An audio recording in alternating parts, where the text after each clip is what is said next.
Gracias. Igual que tú, un poquito ronco también, pero no me quiero perder para nada esta oportunidad de estar con ustedes y poder compartir un poco una visión un poco distinta del proceso de alimentos dentro de lo que vienen a ser los procesos judiciales.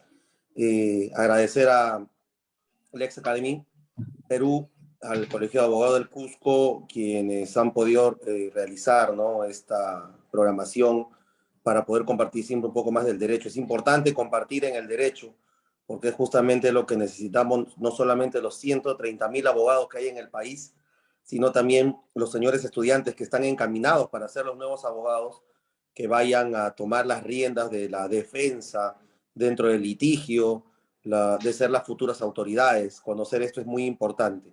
Y espero que en esta ocasión este tema que vamos a abordar, que es normal escuchar del proceso de alimentos, de repente el enfoque que se le va a dar ayude un poco más a entender algunos aspectos que son importantes y relevantes al momento de estar dentro de un proceso judicial, en este caso de alimentos.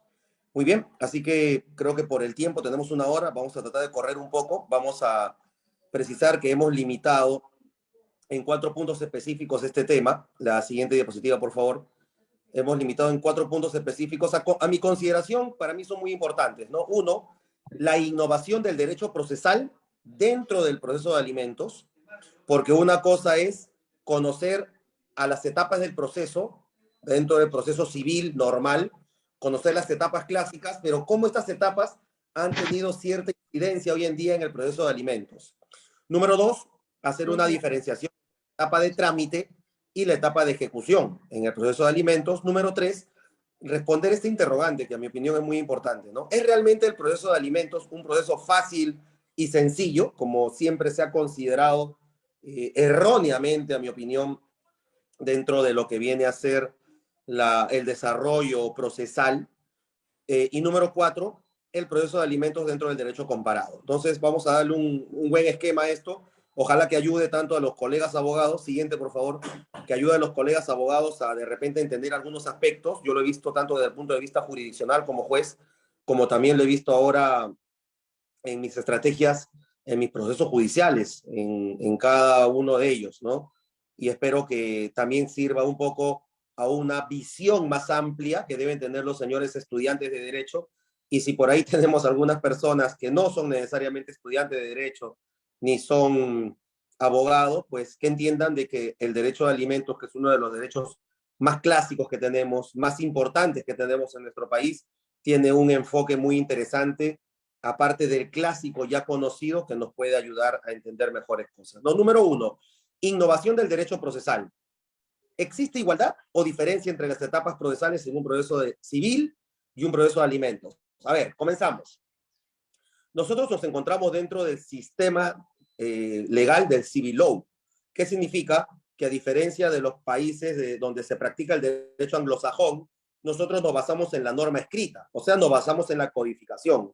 Uno de los grandes aportes que nos da justamente Francia a la historia del derecho, ¿no? La codificación. Napoleón nos ayudó con la codificación. O sea, nosotros cuando vemos las normas que existen en nuestro país, todas las normas se encuentran codificadas. Código penal, código civil, procesal penal, la 2744, ley administrativa, contencioso administrativo 27584, la Constitución Política del Estado, Código Procesal Constitucional, etcétera, etcétera, etcétera. Entonces, nosotros nos basamos en la codificación, nosotros nos basamos en el sistema legal, o sea, la ley escrita, la ley positivizada. Eso no significa que nosotros no tomemos en cuenta a la jurisprudencia. O sea, la jurisprudencia también la tomamos en cuenta. ¿Por qué? Porque el hecho de que seamos nosotros parte del civil law no implica que adoptemos nuevas posturas dentro del derecho. Entonces, dentro de lo que viene a ser, pues, las fuentes del derecho, tenemos entonces a la ley, a la jurisprudencia, a la doctrina y a la costumbre. En ese esquema, el proceso civil es un reflejo de los derechos que se encuentran dentro de cada uno de los libros del Código Civil. El Código Civil tiene 10 libros. Dentro de esos 10 libros son todas las normas que relacionan a los ciudadanos entre sí. Un contrato, obligaciones, fuente de las obligaciones, alimentos, divorcio, familia, Cambio de nombre. Tenemos el libro número 1, personas, dentro del Código Civil. Entonces tenemos 10 libros para encontrar diferentes reglas que el legislador nos ha dado para poder relacionarnos entre los ciudadanos. Entonces, cuando vemos el libro de familia, tenemos que observar que si el Código Procesal Civil a mí me da las pautas, las reglas de cómo yo tengo que interactuar, cómo tengo que llevar, materializar los derechos para llevarlos ante el ámbito jurisdiccional, o sea, ante el juez, para poder solucionar algún conflicto. Entonces, lo primero que tengo que observar es que dentro del marco procesal, yo tengo un marco procesal establecido dentro del Código Procesal Civil para el libro, para todos los libros del Código Civil. Pero hay una diferencia, que cuando yo voy a entrar al libro de familia, especialmente en alimentos, voy a encontrar una situación que ha innovado. Hay una innovación dentro del proceso de alimentos. Y esta innovación la vamos a ver en este cuadro comparativo o en esta diapositiva que van a buscar un marco comparativo entre ellos. Siguiente, por favor. Y vamos a ver que nosotros tenemos 5 etapas del proceso, ¿no? Las 5 etapas que siempre nos han enseñado que existen en un proceso civil. ¿Cuáles son las etapas del proceso civil? Etapa postulatoria, probatoria, decisoria, impugnatoria y ejecutoria. La etapa postulatoria va a ser una etapa en la cual las partes postulan al proceso. El demandante postula con la demanda, el demandado postula con la contestación, con su declaración de rebeldía, postula con su reconvención, etcétera, etcétera, etcétera. Postulan y una vez que, vamos a ponerlo así, tenemos a los jugadores dentro de la cancha, ya sabemos con quiénes vamos a desarrollar el proceso. La etapa probatoria va a ser una etapa en la cual lo que las partes señalan van a tener que demostrarlo. Y el verbo correcto aquí se llama acreditar. Entonces vamos a poder observar que en la etapa probatoria encontramos 3 subetapas. La primera etapa es la postulación de las pruebas, que está dentro de la etapa postulatoria. O sea, cuando yo postulo mi demanda o mi contestación, hay una partecita donde dice ofrecimiento de medios probatorios. En ese ofrecimiento de medios probatorios van a ser las partes quienes van a ofrecer sus pruebas. La segunda parte es el famoso saneamiento probatorio. Y el saneamiento probatorio va a ser la etapa en la cual el juez o admite las pruebas o las rechaza. Las admite cuando forman parte de lo que tiene que resolver, porque son importantes para resolver. Las rechaza cuando no guarda relación con lo que va a resolver. Y una tercera subetapa dentro de esta etapa probatoria viene a ser la prueba de oficio y los medios probatorios extemporáneos. Los medios probatorios extemporáneos, cuando las partes postularon, ofrecieron sus medios probatorios y estos medios probatorios no alcanzan, por ejemplo, hay alguna situación nueva, esto se llama nuevo medio probatorio. Hay que decirle al juez por qué lo ofrecemos ahora y por qué no lo ofrecimos antes, para que lo pueda incorporar. Y la prueba de oficio, que viene a ser una prueba que va a guardar relación con la finalidad del proceso. ¿Qué nos dice el artículo 3 del título preliminar del Código Procesal Civil? Nos dice que los fines del proceso son resolver un conflicto de intereses o eliminar una incertidumbre jurídica. Y nos dicen que su finalidad inmediata es resolver justamente el conflicto en el momento y su finalidad inmediata es lograr la paz social en justicia. O sea, busca justicia.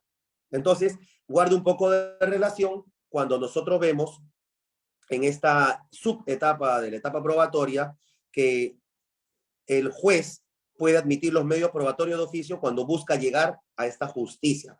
Si necesito justicia y lo que me han dado las partes no es suficiente, yo como juez puedo buscar el medio probatorio idóneo. La etapa decisoria, que es la sentencia, resolución, que es la máxima expresión de un proceso judicial, porque va a envolver todo el proceso con un recuento, va a señalar la norma que va a considerar y finalmente el fallo. La etapa impugnatoria, que viene a ser normalmente aquella situación basada en el recurso de apelación, que es por excelencia el recurso que va a tomar en cuenta justamente esta vertiente de, en base al principio de doble instancia, ir al superior para que él pueda revisar aquellos defectos que tenga la sentencia que se ha emitido y en ese sentido poder encontrar un conjunto de situaciones que guarden relación netamente con los famosos agravios, principio de doble instancia. Y la etapa ejecutoria, que va a ser la etapa en la cual uno busca ejecutar aquella sentencia que postule un contenido de un mandato, ¿no? En el caso de una indemnización, por ejemplo, vamos a ver que puede ser una afectación sobre una cuenta bancaria, puede ser un inmueble, sacar a remate el inmueble. La etapa ejecutoria lo que busca es que la sentencia no sea pues una sentencia que podamos colgar en una pared, que nos sirva ilustrativamente, no, sino que se busque la justicia ejecutando la sentencia en sus propios términos. Entonces, ¿qué pasa? Que estas etapas clásicas del proceso civil, para poder verlas dentro del proceso de alimentos, alteró totalmente. Alteró totalmente. Estas etapas clásicas no son las mismas en el proceso de alimentos. Y vamos a ver por qué. Siguiente, por favor. Número 1, nos vamos a dar cuenta que en la etapa postulatoria, siguiente, por favor, mientras que las partes postulan al proceso, teniendo que cumplir con un conjunto de requisitos basados en el artículo 424, 425, vamos a tener, por ejemplo, que para procesos de alimentos, especialmente alimentos de menor de edad, vamos a encontrar mucha facilidad con la representación procesal. Artículo 561 del Código Procesal Civil. O sea, ¿quién puede interponer una demanda de alimentos? Esta es la mayor facilidad que le puede dar el legislador definitivamente a la legitimación activa, a quien pueda representar para los alimentos. Y ahí tenemos, ¿no? El apoderado, el padre, la madre, el tutor, curador, entre otros más. Siguiente, por favor. Aparte de la representación, vamos a ver de que existe una implementación dentro de las Cortes de Justicia, dentro de las Cortes Superiores de Justicia a nivel nacional, para poder encontrar la facilidad para la interposición de la demanda de alimentos. Uno, por ejemplo, a ver, la demanda de alimentos no requiere firma de abogado. Es una facilidad muy grande. No tenemos que contratar un letrado para interponer una demanda de alimentos. Lo podemos hacer sin necesidad de contar con la firma de abogado, que es uno de los elementos que te pide el 424 y el 425, aparte del 138. Número 2, por ejemplo, otro tema, el tema de lo que viene a ser los formatos para poder interponer demandas de alimentos. Formatos que, por ejemplo, vamos a encontrar nosotros en formatos clásicos cuando uno va a una demuna o cuando va a la propia corte. Llenas un bosquejo e ingresas esa demanda. Es más, la semana pasada, la Corte Superior de Justicia de Callao ha permitido a través de la página web de la Corte efectuar una demanda de alimentos llenando determinados datos. Entonces, la facilidad en la etapa postulatoria para los procesos de alimentos ha incrementado de tal forma que definitivamente alteró, innovó esta primera etapa. Muy bien, siguiente, por favor. Con relación a la etapa probatoria, otro tema que es muy interesante. Siguiente, por favor. Normalmente en un proceso civil, las partes tienen equidad, tienen igualdad. O sea, ambos van a pelear de la misma manera, van a pelear igual. Ese es el esquema de un proceso civil. En un proceso laboral, en un proceso penal, el esquema es distinto. Siempre va a haber, en base pues a principios como indubio pro reo en penal, indubio pro operario en laboral, va a haber siempre una tendencia a darle más facilidad al trabajador, más facilidad al reo, al imputado. En el tema procesal civil eso no puede ser así. Tiene que ser un derecho equitativo, porque en el derecho civil tú estás peleando por derechos que son disponibles y de alguna manera esos derechos son iguales. Entonces tiene que existir un equilibrio entre las partes. Pero en los alimentos no funciona así. ¿Por qué? Porque en los alimentos, por ejemplo, para poder hablar de un estado de necesidad de un menor, no necesitamos acreditarlo, porque la norma propiamente nos ha señalado que cuando vamos a estar frente a procesos de alimentos, donde vamos a ver respecto de menores, se sobreentiende que el estado de necesidad de los menores es uno notorio, es uno que el legislador considera que sí existe por la sola situación de ser menores. Entonces, vemos que hay una alteración en la etapa probatoria en ese sentido. Siguiente, por favor. Otro aspecto que es muy importante, definitivamente en la etapa probatoria, es el anexo especial que se solicita en la contestación de demanda, que nos dice conforme al artículo 565. Si el demandado no adjunta el documento de declaración jurada, se tiene por no contestada la demanda. Entonces, aquí habría que precisar que este documento de declaración jurada es un elemento adicional que constituye un requisito de procedibilidad para la contestación de demanda. Ergo, no tengo ello, no voy a tener por contestada la demanda. Justo o no justo, hay que ver al final con los comentarios que la situación por la cual el legislador hace estos cambios normativos guardan mucha razón, porque el esboce del esquema como estuvo el proceso de alimentos antes de estos cambios era uno infructuoso, no daba resultado. Entonces, por ello justifica de alguna manera los cambios, pero lo vamos a ir comentando. Entonces, vamos viendo cómo en la etapa probatoria también podemos evidenciar esta situación. Siguiente, por favor. Siguiente, por favor. En la etapa decisoria vamos a ver una sentencia en la cual siempre los jueces tienen que efectuar la aplicación del principio del interés superior del niño. ¿Por qué? Porque lo que estamos viendo en esta sentencia de alimentos es la determinación de poder otorgarle a un menor de edad, siendo los alimentos para menores de edad, un sustento económico para, lamentablemente, lo voy a decir de esta forma, sobrevivir. En algunos casos podemos ver que de repente, pues, una pensión de alimentos puede ser coherente de acuerdo a la necesidad que tengan, pues, los menores, ¿no? Que, por ejemplo, ¿qué hacen algunas fiscalías cuando hacen opiniones fiscales? Te dicen, esta fiscalía considera que, por ejemplo, un menú equivale a un promedio de 5 a 6 soles, a 3 comidas por día son 18 soles aproximadamente, por 30 días equivale a tanto de pensión. Entonces van haciendo un esquema. El esquema de la aplicación del principio del interés superior del niño va a ser siempre un esquema que tiene que ir de la mano con la finalidad de entender que ante la duda que puede existir entre alguna situación muy particular en el proceso, siempre tenemos que buscar lo mejor para ese menor. Ustedes me pueden preguntar, ¿y esto sucede igual en el caso de alimentos entre cónyuges o abuelos a nietos, nietos a abuelos o padres a hijos? Hay que ver cada situación en particular, pero siempre cuando hablamos de menores, interés superior del niño. Siguiente, por favor. La etapa impugnatoria también ha tenido un aspecto a tener en cuenta. Siguiente, por favor. ¿Qué pasa si el demandante no está de acuerdo con la sentencia? Apela dentro del plazo y se califica. Pero como tiene exoneración de pago de tasas, no tiene que pagarlas. Entonces, por un lado, conforme al 562, no hay ningún problema con relación a lo que viene a ser los aranceles judiciales, o sea, al pago de aranceles. Pero eso pasa en la parte demandada, no. En la parte demandada, si el demandado no está conforme, tiene que pagar arancel judicial obligatoriamente. Entonces hay que observar que en el tema de alimentos vamos a encontrar algunas particularidades también en cada una de las etapas, ¿no? En esta etapa en particular, en la etapa impugnatoria, tenemos justamente lo relevante en relación a ello. Miren la diferencia, vamos viendo diferencia tras diferencia. Siguiente, por favor. Y finalmente, la etapa ejecutoria, siguiente, por favor, vamos a observar que a diferencia de otros procesos, donde tenemos, por ejemplo, pues, ¿no? Que en nuestro país, Perú, no regula la prisión por deudas, el derecho de alimentos en etapa ejecutoria constituye en una excepción a la regla. Y te dice que el hecho de no pagar las pensiones de alimentos te va a permitir que te encuentres ahora inmerso dentro de una investigación fiscal por el delito de omisión al pago alimenticio. Entonces, vamos viendo que también alteró las reglas en ejecución.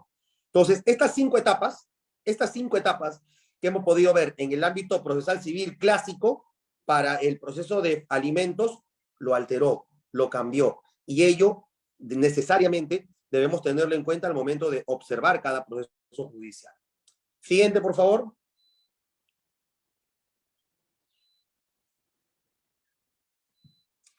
La liquidación de intereses y la remisión a fiscalía para que remita copias certificadas por el posible delito que habíamos señalado. Siguiente, por favor.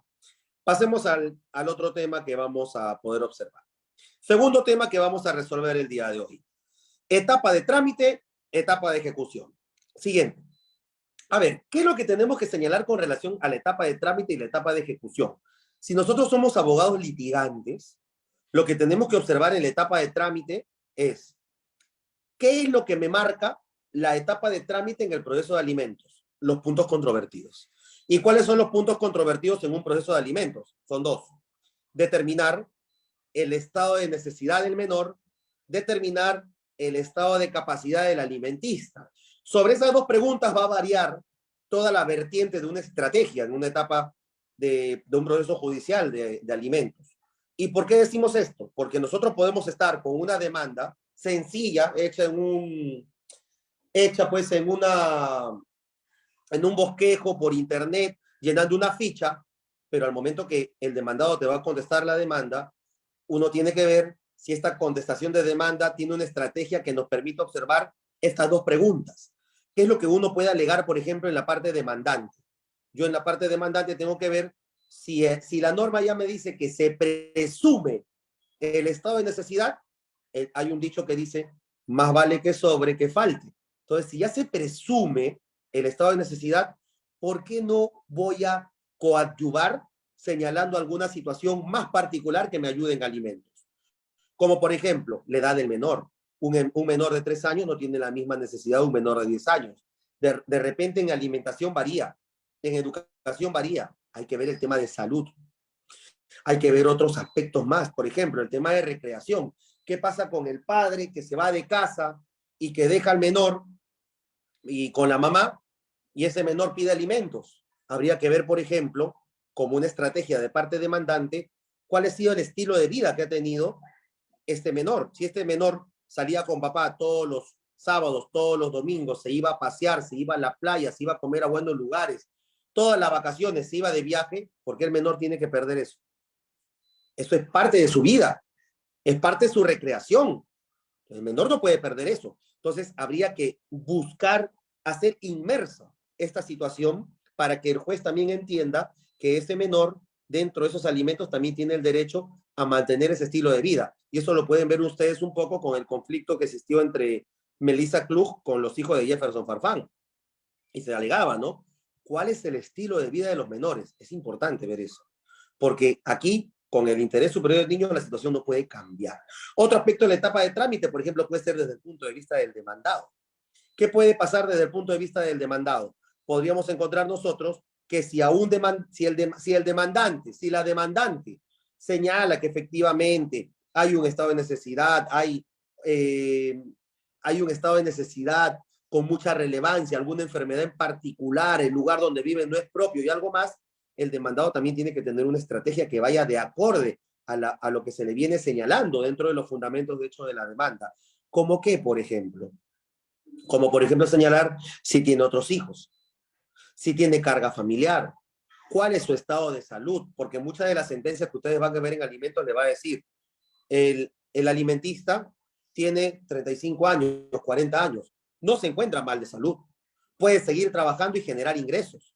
Entonces vamos viendo que esos huecos en los que caen estas sentencias son situaciones que los jueces consideran mal o bien, porque ahí podemos ver mucha subjetividad, más que objetividad. En base al principio del interés superior del niño, hay que tratar de ver todo aquello que cierre toda brecha para que el juzgador no vaya pues con la pretensión total que quiere un demandante. En esta etapa de trámite es muy importante tener identificada la estrategia. Si no tenemos bien identificada cuál es la estrategia que se va a seguir en la etapa de trámite para marcar el estado de necesidad y el estado de capacidad, terrible error en el que puede incurrir una parte procesal. Más aún si en la etapa de trámite se forma todo para la sentencia, porque después esa sentencia va a ser parte de una ejecución y ya en ejecución tú no puedes retrotraer. O sea, te juegas todas las cartas, demandante y demandado, en la etapa de trámite en un proceso de alimentos. Algo más para tener en cuenta, y justo me está pasando con un proceso en Tacna. Podemos cuestionar la administración que tienen los padres, que tienen a cargo la pensión de alimentos. Yo, por ejemplo, tengo un caso en el cual un médico otorga voluntariamente una pensión de 2.000 soles, pero la madre quiere de pensión 6.000 para un solo niño de 3 años. Entonces la pregunta creo que cae de madura, ¿no? ¿Con cuánto puede vivir un menor en nuestro país? Depende, señores. Ya les he dicho, marquemos las líneas de los puntos controvertidos: estado de necesidad, estado de capacidad.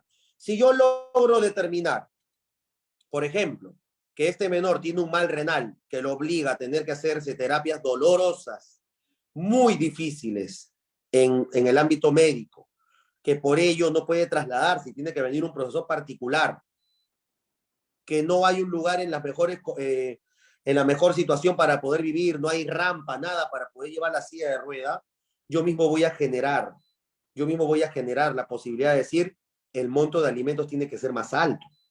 Pero si yo no digo nada de esto, el juez no lo va a adivinar. Ok, vamos del otro lado. Si yo no alego nada de esto, si yo no alego nada, esa situación no se da. Y el alimentista tiene ingresos de 10.000, 12.000, 15.000 soles, y por eso es que, los 2.000 que le dan, pues no le alcanza, entre comillas, porque siente que ganando más merece que le den más. Hay que ver el cuestionamiento de esta situación. Y esa situación lo que va a generar es que nosotros estemos dentro de una situación que enmarca una estrategia.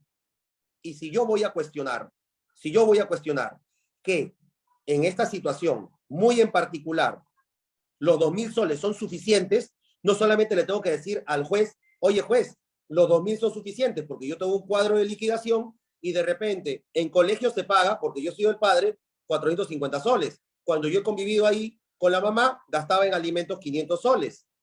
Con relación a la recreación, ponle 300 soles. Ropa, 200 soles. Suma 1.800, yo estoy dando 2.000. Y ojo, estoy dando yo. La mamá también es profesional, la mamá también paga. Entonces, hay que comenzar a ver el cuestionamiento de la administración. Esto debería ser parte de un proceso de alimentos como un punto controvertido. Ya tenemos algunas referencias en el aspecto doctrinal, muchos colegas que han escrito sobre esto, sobre si el cuestionamiento de la administración, si es que la administración del ingreso de los alimentos debe ser materia de un cuestionamiento, se han pronunciado por no. ¿Por qué? Porque desnaturaliza el proceso. Yo considero lo contrario. Considero que el juez, al emitir una sentencia en alimentos, está emitiendo una sentencia que tiene una obligación de hacer y es un mandato de condena. O sea, tú estás obligando un pago. Entonces, este pago tiene que ser el más sincero posible. Además, el juez tiene que tener en cuenta que para eso la determinación del estado de necesidad permitirá una ampliación, una reducción dentro de la variación. Entonces es importante también mantener un esquema ahí. La estrategia ayuda bastante. Siguiente, por favor. Esa es la etapa del trámite. Pero, ¿qué vamos a encontrar nosotros en la etapa de ejecución? Siguiente, por favor. En la etapa de ejecución vamos a encontrar aspectos que no me cabe duda son muy complicados al momento de, siguiente, por favor, al momento de determinar cómo efectuar el cobro en alimentos. Y esto tiene un marco, pues, muy fundamental en relación a las cuestiones de por qué un proceso de alimentos me puede durar 6 meses, 8 meses y cobrarle al demandado 2, 3, 4, 5 años. A veces los colegas abogados no sabemos cómo cobrar en el tema de los alimentos, porque muchas veces el obligado a alimentos busca evadir la responsabilidad. Entonces ahí hay que utilizar bastante los medios tecnológicos, ¿no? A veces los chicos en pregrado utilizan pues el término vamos a estoquear, ¿no? Cuando hablan pues de lo que es las relaciones tóxicas y eso, ¿no? Pero ese estoqueo, ¿por qué no lo utilizamos los abogados para comenzar a descubrir si es que el ejecutado tiene dinero? Por ejemplo, tenemos un ejecutado que no cumple con el pago de alimentos, se ha remitido las copias al Ministerio Público y no se da por aparecido. La finalidad de la madre alimentista no es meterlo a la cárcel, la finalidad es que haya una pensión de alimentos para que pueda el menor tener un estilo de vida, un goce de vida. Entonces, buscar a través de registros públicos bienes muebles o inmuebles va a ser lo primero que vamos a ver. Chequear a través de SUNAT si tiene alguna empresa o no es otro aspecto que vamos a ver. Podemos entrar a ver las papeletas de tránsito si es que existe alguna o poder sacar las denuncias policiales. O sea, lo que tenemos que hacer es un aspecto de investigación. Esta investigación en etapa ejecutoria es muy interesante. Les cuento un caso, por ejemplo. En la ciudad de Iquitos tengo un caso en el cual el abogado que estaba anterior a mi persona había solicitado el 60% de ingresos de un señor en un proceso de alimentos y el juez otorga el 40% en sentencia. Lo malo es que durante el proceso nunca se determinó si el señor trabajaba o no. Es más, él señaló que trabajaba como ambulante y se ganaba la vida en el día a día. Entonces era un poco inconsistente hablar de monto, ¿no? De monto porcentual y cuando en los hechos tú tienes un monto en ingreso fijo. Entonces difiere, ¿no? Difiere el porcentaje del monto. Entonces ahí el juez pudo haber aplicado para su sentencia de repente decir, me pediste a mí un monto porcentual, pero atendiendo que el demandado señala que no tiene un trabajo fijo y atendiendo de que no se puede acreditar una situación en la cual haya un ingreso de remuneración, pues cambiar, ¿no? Cambiar sin necesidad de pensar que estamos alterando la congruencia procesal, cambiar lo que viene a ser la sentencia, el fallo, ¿no? En este caso no pasó ello. Entonces, lo que comenzamos a observar con mi clienta fue de que el señor se comunicaba con su hijo por teléfono, le decía, ya te voy a pasar tu pensión, hijito, esto que aquello, me voy a trabajar a tal lugar. Y comenzamos a observar que el señor tenía en su NEDU, tenía pues la profesión de ingeniero. Comenzamos a tomar conocimiento que el señor estaría trabajando en una, en una empresa petrolera en la selva. Entonces lo que hicimos fue requerirle al juez que en base a los artículos que hemos visto anteriormente, que te hablan acerca de que tiene que señalar con la verdad los ingresos, que requiera al demandado a que señale si efectivamente está trabajando o no, y que lo aperciba justamente con la norma procesal penal, para que antes que tome una decisión sepa con su abogado que si se descubre una mentira, puede tranquilamente tener un efecto en una investigación penal. Entonces, ahí hay que ver que son muchas situaciones las que se pueden dar tanto en la etapa de trámite como en la de ejecución, pero es importante ver a veces cómo cobrar, ¿no? Ese es lo más complicado a veces, ¿no? Ganar un proceso puede durar 3 años y los otros 6, 7 años te lo puedes gastar dentro de lo que viene a ser el cobro y a veces no se puede efectuar. Un complemento con relación a la etapa de trámite. La etapa de trámite también va a tener en cuenta lo siguiente, ¿no? Y me ha pasado en un par de procesos de reducción de alimentos y uno de alimentos propiamente dicho, ¿no? El tercer pleno casatorio civil, nosotros tenemos 10 plenos casatorios civil dentro del marco del proceso civil. El tercer pleno casatorio civil nos dice que cuando estamos nosotros dentro de un proceso judicial del ámbito del derecho de familia, tenemos que aplicar el principio de flexibilización. Y este principio de flexibilización significa no tenemos que ser tan rígidos con las normas. Tratemos de jugar con las normas con la finalidad de obtener justicia. Ahí viene el tema que les comentaba, ¿no? El juez en base a la flexibilización puede decir, me pediste tú una pretensión de porcentaje, pero yo lo puedo variar flexibilizando la norma por una pretensión de monto fijo. Entonces, esa es la flexibilización. Ahora, este tercer pleno casatorio civil nos ayuda mucho, especialmente en procesos de divorcio, porque habla del cónyuge perjudicado, pero de ello obtenemos nosotros al principio de flexibilización que se utiliza para todos los procesos de derecho de familia. Tenerlo en cuenta. Siguiente, por favor. Y aparte de este tercer pleno casatorio civil, no debemos pues olvidar de un reciente pleno que es el 10º pleno casatorio civil. Y este 10º pleno casatorio civil lo que ha definido es cómo se utiliza la prueba de oficio en un proceso civil. ¿Y qué señala al respecto? Señala primero como crítica que antes el juez podía meter una prueba, disculpando el término, ¿no? Dentro de la comunidad de la prueba, que es la comunidad de la prueba, cuando el juez recibe las pruebas de las partes, purifica, dice todo lo que sí me sirve, me lo quedo, esa es la comunidad de la prueba, agarra y señala, ¿no? Ok, yo voy a agarrar y como sé que para llegar a la verdad necesito tal cosa, lo pido de oficio. Pero ahí existía un problema. Antes del 10º pleno, como no estaban marcadas las reglas, el juez podía romper el equilibrio procesal. ¿Por qué? Porque si alguien no había dicho nada y al juez se le ocurre algo y lo trae, eso podía definir un proceso. Y lógicamente que ese proceso como se rompía el equilibrio procesal, eso le generaba pues un perjuicio a una de las partes procesales y eso estaba muy mal. Entonces, con el 10º pleno casatorio civil, encontramos las reglas que justamente nos permiten, dentro de todas ellas, una en particular que es muy interesante y nos dice, cuando las partes hayan dicho, hayan señalado en sus fundamentos de hecho, determinadas situaciones, el juez puede utilizar estos dichos para que, considerando necesitar algo más, poder generar la prueba de oficio. Entonces, ¿qué pasa con aquellos casos donde el demandante o el demandado de repente señalaron algo pero no lo acreditaron? Obligan al juez a que en base al 10º pleno casatorio ejercite su acción de poder efectuar la prueba de oficio. Y ojo, si tú no te sientes conforme con una sentencia, podrías señalar e invocar esto. Señor juez, yo señalé A, B y C. Solamente probé o adjunté mis medios probatorios respecto de C, pero señalé A y B. Señor juez, el juez ha podido, en base a los medios probatorios de oficio, solicitar determinada situación.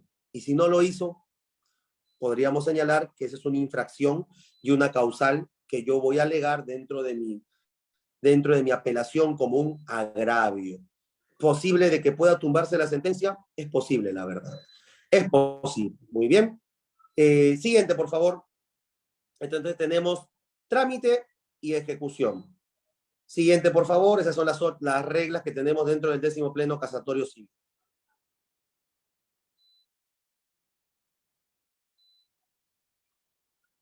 Siguiente.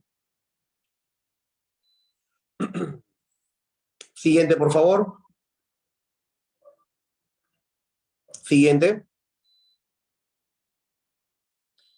Muy bien. Vamos al tercer tema. Antes, por favor, si fueras tan amable. Muy bien. El tercer tema que vamos a abordar ¿es realmente un proceso de alimentos un proceso fácil y sencillo? Siguiente, por favor. Acá hay que ver un tema muy interesante.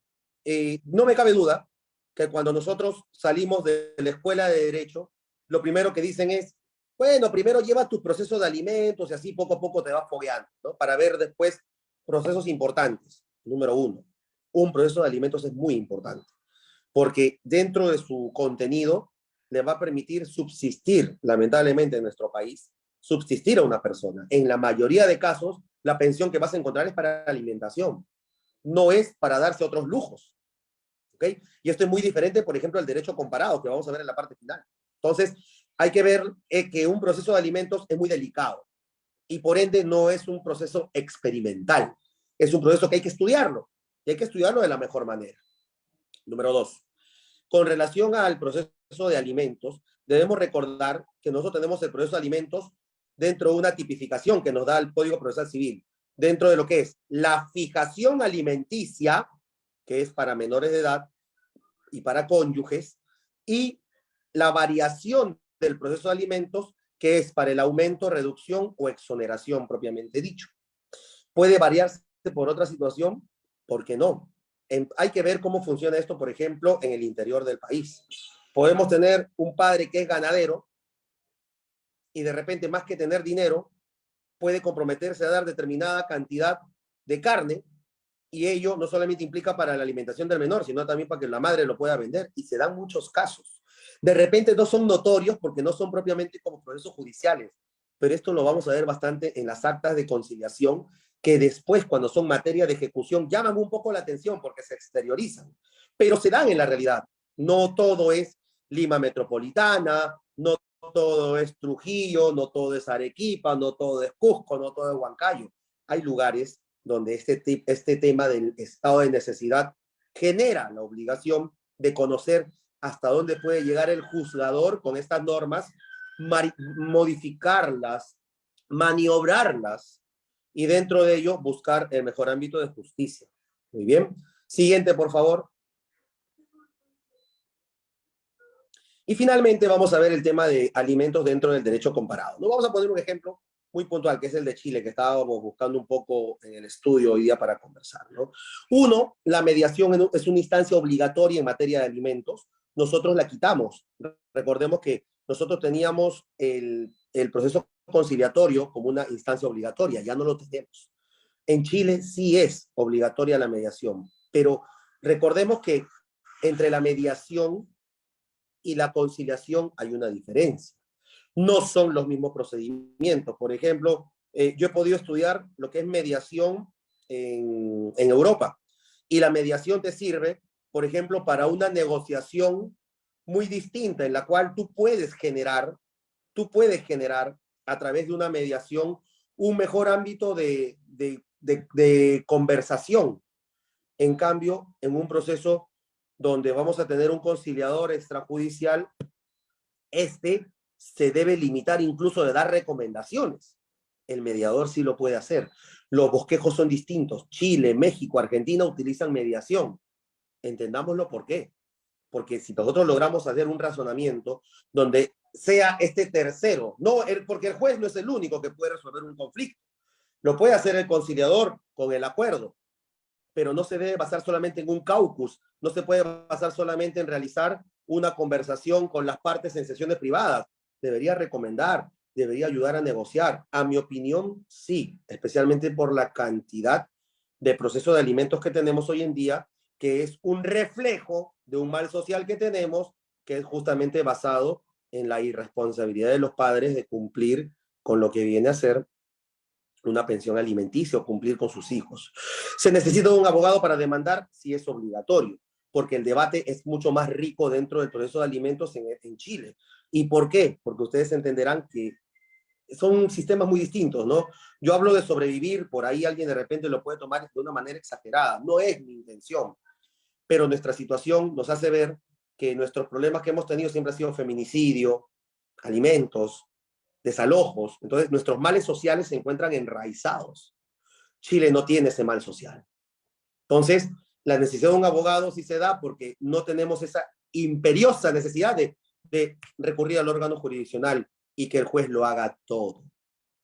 El monto mínimo que equivale en alimentos en Chile es del 40% de los ingresos mínimo cuando se trata de un hijo, y si se tiene dos, ello equivale al 30% mínimo para cada uno. Miren este bosquejo que resulta muy interesante, ¿no? Nosotros tenemos el 60% como un tope máximo para uno o los menores que están requiriendo alimentos, pero eso no significa que este sea un número sobre el cual vamos a ir siempre, porque ya sabemos que dentro de la práctica esta situación ha generado que nosotros tengamos pues un bosquejo de entender que si estamos frente a un ingreso mínimo o un sueldo mínimo en nuestro país, la pensión de alimentos del 60% no va a alcanzar ni los 540 soles. Entonces hay que ver cuánto se gana, hay que ver hasta dónde el juez considera poder llegar a ese 60%, y si lo ve necesario 60, si no 40, 30, 20, 10 o hasta 5% si es que el papá gana un montón o la mamá gana un montón. O sea, va a tener mucho sentido, mucha relación en parte de ello. Siguiente, por favor. Un tema, por ejemplo, que no me gustaría dejar de pasar en esta ocasión es el hecho de poder encontrarnos nosotros dentro del contexto de cómo funcionan los alimentos dentro de las Cortes Superiores de Justicia de nuestro país. ¿Ok? Un segundo, por favor.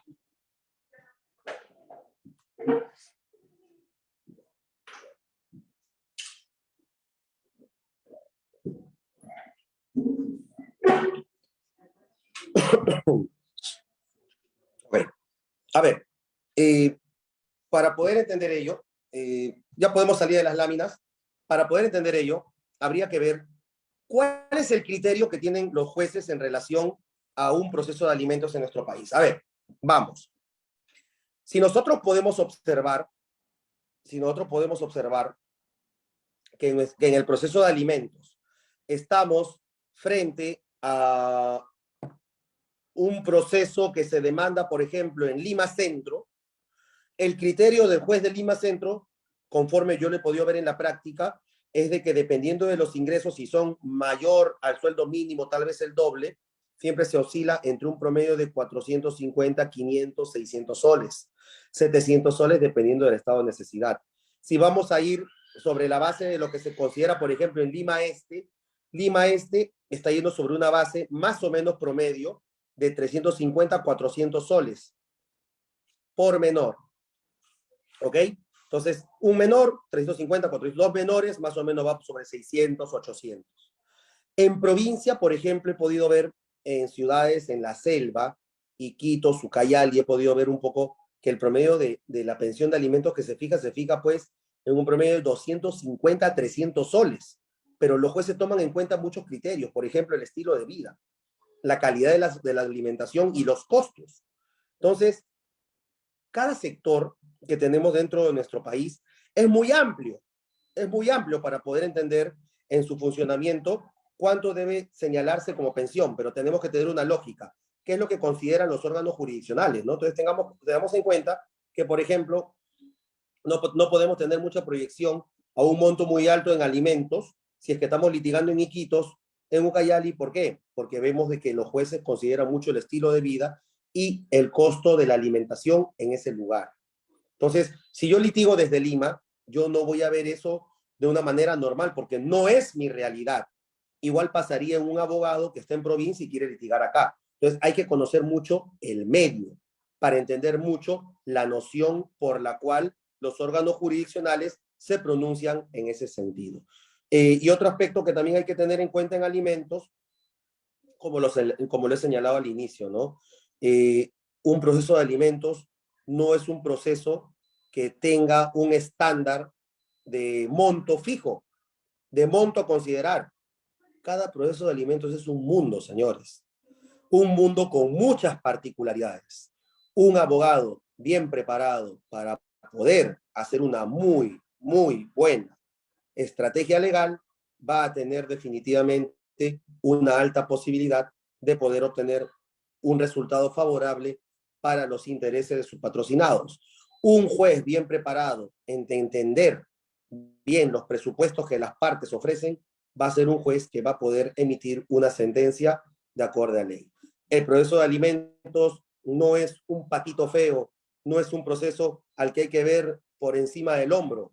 El proceso de alimentos no es un proceso cualquiera, señores. Es un proceso que le otorga mucho, mucho el marco de la calidad de vida para los menores que no tienen ingresos por justamente la necesidad que tengan las madres o los padres, ¿no? De poder solicitarlo en relación al estado de necesidad que tengan los menores. Es muy importante conocer ello, conocer un poco más y espero que en esta ocasión estos elementos que de repente muy adicionalmente a lo clásico que conocemos nos permite entender un poco más del por qué el proceso de alimentos en nuestro país se desarrolla de esta forma. Muchas gracias. Muchas gracias, estimado doctor. Vamos a terminar esta ponencia. Bueno, si alguien desea hacer una pregunta, por favor, levante su mano, o si no, podemos usar el chat de Zoom. Creo que tenemos dos preguntas, doctor. Si fuera tan amable de absolver al compañero Juan Velasco. Dice, doctor, gracias por su ponencia, pero ¿qué hacer si se presenta la demanda y pasan 4 meses y a la fecha no admiten la demanda? Bueno, no me cabe duda que no solamente es un proceso de alimentos, puede ser un proceso de divorcio, cualquier demanda, ¿no? Los plazos no se respetan porque muchas veces la carga jurisdiccional que tienen los juzgados es terrible. Pero acá hay que tener algo en cuenta. Tiene que ser todo objetivo. ¿Qué significa que sea objetivo? Que un juzgado que tiene mucha carga procesal tenga pues el respaldo de comunicarlo. Que cuando uno tenga que llamar al órgano de control o hacer una queja, pueda tener la posibilidad de encontrar una respuesta congruente, ¿no? Como por ejemplo, señores, Claro, es verdad. tengo, por ejemplo, ¿no? Señores, tengo 5 meses de atraso con calificación de demandas. Estoy calificando ahorita en el mes de octubre. La próxima semana comienzo en noviembre. Entonces tú ya sabes más o menos cuánto va a demorar. Entonces tiene lógica. Acá lo que no tiene lógica es que no me des una respuesta coherente. Duele decirlo, pero si me dicen, oye, voy en octubre, falta noviembre, diciembre y enero, y recién paso a febrero, duele decirlo, pero a veces la carga es muy alta. Ya tiene que entrar a tallar políticas de gobierno de las Cortes Superiores de Justicia para mejorar esa situación. Pero hay que utilizar el aplicativo del MAU, o sea, el aplicativo para poder efectuar la consulta, hay que llamar a control interno, hay que tratar de ponerse en contacto con el mismo juzgado, porque a veces los administradores de sede, de corte, dependiendo de qué corte, dan la facilidad y de esa manera tratar de impulsar, ¿no? No hay que quedarnos simplemente en presentar la demanda, ya hay que hacer el seguimiento, hay que también ser un litigante prudente. Perfecto, doctor. Quedan dos interrogantes, una de Rosario, dice, si se puede denunciar a un policía en retiro, ya jubilado, pregunta que el niño tiene 3 años de edad, ¿no? A ver, vamos. Los alimentos van y recaen sobre todo tipo de ingreso que tenga cualquier persona. Todo tipo. O sea, ahí no vamos a entrar a tallar de que si es jubilado o no es jubilado. Si es jubilado y tiene pensión, tiene que pasar de la pensión. Así de sencillo. Hay casos incluso donde los policías, miembros de algunas entidades, hasta antes de la pensión están pasando alimentos y llega el momento del corte de la remuneración, porque pasan a situación de retiro y cortan los alimentos. No es que corten los alimentos porque se acabó los alimentos, es que por un trámite administrativo innecesario y muy mal efectuado, la verdad, muy mal efectuado, debe continuarse descontando de la propia pensión. No cabe duda que tiene que ser así. Y si nunca pediste alimentos, este padre está en retiro y quieres pedirlo ahora, lo puedes pedir hasta los 18 años e incluso con mayoría de 18 años, con estudios superiores puedes pedirlo, no me cabe duda. Doctor, acá Creo hay que hay una varias pregunta preguntas. de Milagros. No las preguntas, no hay Sí, esta problema. pregunta es bien interesante. Es bien interesante, dice, de Milagros, ¿no? Doctor, buenas noches. Mi pregunta es, si un niño está con su padre, en este caso sería la mamá, ¿a quien le correspondería pasar una pensión? Esa es la Claro, pregunta. por supuesto. La norma nos señala que ambos padres son los obligados a tener que pasar alimentos. Acá hay que ver algo que es importante. La patria potestad, como dice su nombre, patria potestad, es un encargo que el Estado le da a los padres respecto de un menor. Entonces, el menor está, entre comillas, bajo la administración de los padres. Es por eso que el Estado, cuando ve alguna situación de los padres que está equivocada, hasta le puede quitar la patria potestad, le puede suspender la patria potestad. Ahora, cuando está la patria potestad, está la obligación de ambos padres de velar por el menor. Si uno de los padres no tiene al menor, o sea, no tiene la tenencia, el otro es el llamado a tener que pasar alimentos. Es una lógica muy sencilla. No importa el sexo, no importa la edad, no importa nada. Es simplemente obligación entre las personas que tienen patria potestad. Perfecto, doctor. Tenemos una pregunta de Erika Alves. Si el padre te pasa 1.000 soles estando separados y deciden divorciarse, ¿el monto puede cambiar o se mantiene? A ver, un aspecto es el hecho de que ellos tengan un acuerdo, otro aspecto es que no haya un acuerdo. El artículo 3 del título preliminar del Código Procesal Civil nos dice que los fines del proceso son eliminar una incertidumbre jurídica o resolver un conflicto de intereses. Si por ejemplo, los padres, está que le pasa 1.000 soles, están separados, y se divorcian, ellos pueden considerar que esos 1.000 soles se siguen manteniendo. Si de repente se divorcian y dicen, ¿sabes qué? Nos vamos a divorciar, tú te quedas con la casa, ahí estás alquilando 2 departamentos, te voy a pasar 300 soles, los otros 700 tienes por demás para cubrirlo ahí, es un acuerdo de ellos, no hay ningún problema. No varía en nada la situación, todo es un acuerdo. La pregunta es, Erika, ¿cuándo estamos en una situación donde no hay acuerdo? Ah, ya.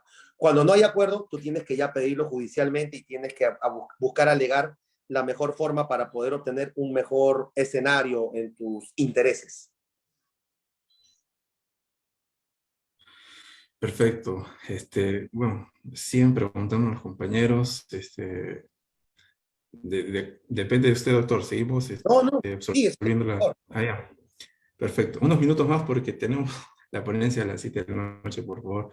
favor. Corramos. Dice, de Alexander, doctor, en un proceso de alimentos por 2 hijos, las partes concilian en la audiencia única respecto de uno y respecto del otro. Se fijan en sentencia. Dice. Sin embargo, el padre nunca cumplió con lo conciliado. ¿Cómo se ejecuta respecto de ello? La conciliación en audiencia única, que equivale a la sentencia, nos va a llevar a lo que vimos hace un momento, etapa de trámite, etapa de ejecución. Con la conciliación en la audiencia hemos culminado la etapa de trámite. Ahora pasamos a ejecutar. ¿Cómo debemos ejecutar? Lógicamente la estrategia del abogado, ¿no? Como habíamos dado ejemplos. En la etapa de ejecución, ¿qué es lo que podemos hacer? Buscar si el padre tiene cuentas bancarias, bienes muebles, bienes inmuebles, ver si tiene de repente alguna representación respecto de alguna empresa, algo. Hay que ver papeletas para saber si tiene carro o no. Hay que ver todo. Y dentro de ello, e independientemente, hay que efectuar la liquidación de devengados para también poder impulsar lo que es la remisión de copias al Ministerio Público cuando el señor no paga. Y si no paga, pues de repente, por el lado penal, viendo complicada su situación, que es lo que hizo el legislador cuando cambió esta vertiente de la ejecución en los procesos de alimentos, surta efecto. Doctor, hay una pregunta de Daisy Barbosa, dice, profesor Javier, buenas noches. ¿Es discrecionalidad de los jueces determinar el importe de pensión en porcentaje o importes fijos? Es la pregunta. Ok. Cuando uno presenta una demanda de alimentos, tú puedes elegir ir por el monto fijo o ir por el porcentaje. La estrategia va a ser que si tú te vas por el porcentaje, porque tú sabes de que existe una persona que tiene un ingreso fijo, ¿no? O sea, hay una persona que tiene un ingreso porque trabaja en una empresa, en el Estado, etcétera. Si tú te vas por el monto fijo es porque sabes que esta persona no tiene trabajo, entonces es comerciante o algo por el estilo, y como no conoce bien su ingreso fijo, te obliga a pronunciarte por el monto fijo. La pregunta es, ¿la discrecionalidad de quién es? Número uno, primero es estrategia de parte, lo solicita la parte. Donde podemos ver la discrecionalidad es en el cambio en la sentencia, Daisy. ¿Por qué? Porque si durante el desarrollo del proceso yo no veo, yo he pedido porcentaje y no veo que el señor esté trabajando en algún lugar, no puedo insistir en porcentaje sobre un monto que no conozco. Entonces va a ser muy incongruente después la ejecución, me va a complicar la ejecución. Entonces el juez debería ser prudente y en ese caso cambiar de monto porcentual a un monto fijo.